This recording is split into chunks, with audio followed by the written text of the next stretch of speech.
Hey there, Trixie from Pixel Party here, and today we are going to be taking a deeper look into the Thorms from Baldur's Gate 3, particularly Ketheric Thorm and the Thorm family bosses encountered in Act 2 of Baldur's Gate, and see their early history and how they turned from Seluna loyalists into worshippers of Shar and Myrkul, using notes and references found throughout Act 2. This video will contain heavy spoilers from Act 2 of this game. So, if you haven't reached this yet, please be aware. Thank you and enjoy the video. You creaking old bag of shit!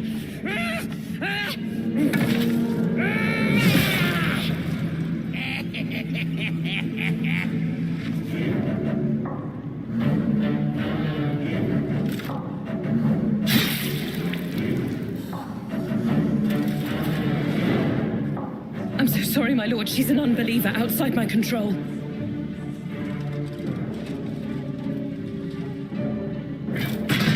Try again.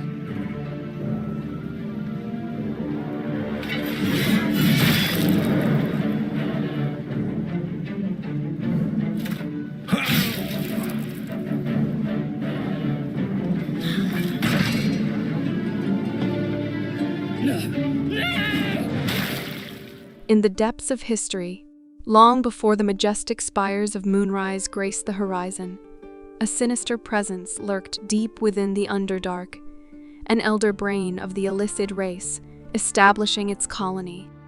Little did it know that fate had a different course in mind. It was here that the Thorm family, at the helm of the Seluna colony, led by their formidable patriarch Ketheric, a high half-elf once wholly devoted to the moon maiden goddess Seluna, made their entrance. Ketheric and his beloved wife Melodia celebrated the arrival of a daughter, their lives intertwined with the fabric of their shared faith. However, an unforeseen event would trigger a cascade of horror. I'll tell you a story, true soul, about a man who sold himself piece by piece. He had everything. A wonderful wife, a brilliant daughter. They lived not far from here. His wife died too young. Grief tore through their home like a thief, snatching away the scent of her hair, the rustle of her skirts. But the man did not break. Tragedy struck with unrelenting cruelty when Melodia succumbed to a mysterious, incurable ailment, leaving Ketheric's heart shattered. In a solemn tribute to his wife's final wishes, he remained dedicated to imparting the sacred teachings of their faith to their cherished daughter, Isabel. Then, one fateful day, a harbinger of change arrived in the village, a visitor of celestial lineage, Dame Aelin, the daughter of the Moon Maiden herself. It was amid the tapestry of their interactions that a profound romantic connection blossomed between Aelin and Isabel.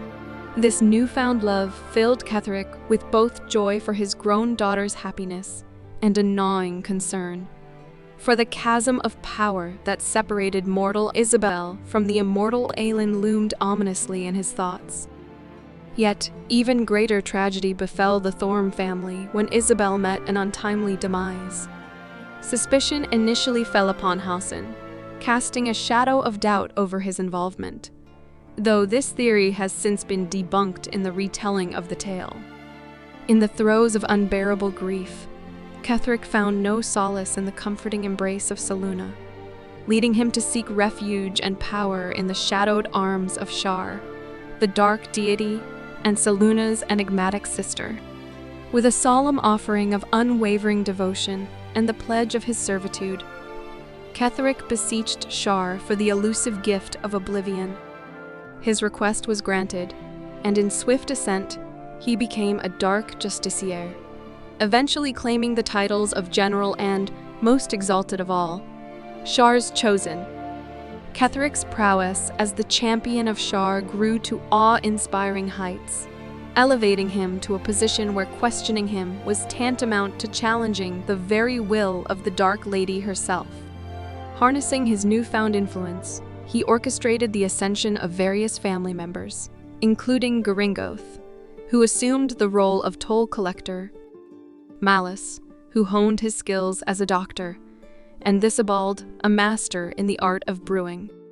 Simultaneously, Ketheric initiated a ruthless campaign, casting a dark shadow over Seluna's faithful.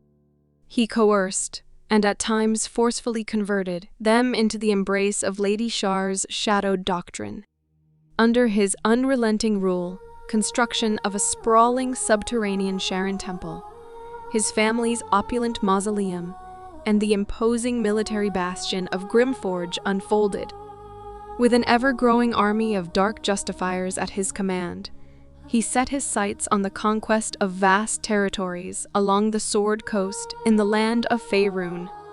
Such was the dark tapestry woven by Ketheric Thorm, a narrative of sorrow, love, betrayal, and the ascent to a power that commanded the very forces of darkness itself. Amidst the facade of unwavering devotion to his divine mission and the desires of Lady Shar, Ketheric's heart concealed a profound inner struggle. Within the pages of his personal diary, he bared his soul, admitting to gnawing doubts that haunted his steadfast commitment to the goddess. Questions plagued him about the true efficacy of Shar's teachings and the supposed gift of oblivion that she had granted him.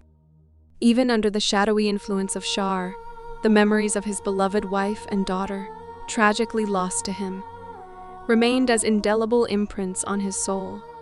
His love for them ran so deep that not even the dark goddess could erase or alleviate the crushing weight of his grief. Before he could set his grand plan into motion and ignite the fires of his impending war, a pivotal and unexpected twist in the narrative unfolded. The headmason, a key figure within the Selunite resistance, brokered a sinister pact with the enigmatic Raphael. In exchange for eternal servitude to the devil, Raphael vowed to orchestrate the annihilation of all Shar's followers within the temple. This unholy contract was sealed through a haunting song-like ritual. Spill all the blood sworn to the night. Silence all prayers. Smother each rite. Wander Shar's halls, hungry to slay. Leave no justice here, alive to obey. Leave none to hear it, then be set free. This song is your oath. Swear it to me. Yrgir, charged with the grim task, launched a brutal and relentless assault on the temple and its adamantine forge. However, fate took an unforeseen turn. A lone, devoted worshipper of Shar, clinging to the remnants of his faith, struck a desperate bargain with Raphael. He offered himself to watch over the Shar temple, assuming the form of a group of rats.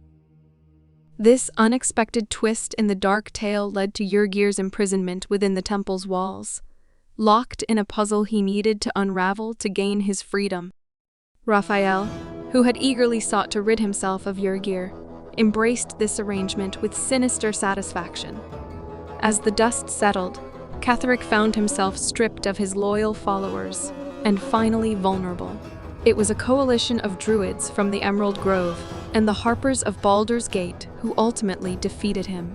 Both Helsin and Jaheira, witnesses to the unfolding tragedy, stood on the front lines that fateful day. Ketheric, in a final act of desperation, unleashed a shadow curse that still festers in the lands surrounding Moonrise Towers. Those lacking the protection of moon lanterns or Seluna's blessings succumbed to the curse, their forms twisted into malevolent shadows. The Thorm family, too, fell victim to this curse, their minds shattered and driven into the abyss of madness. The consequences of that day's events continue to echo through the ages, casting a shadow that refuses to dissipate. In the present day, a dark and sinister turn of events unfolded.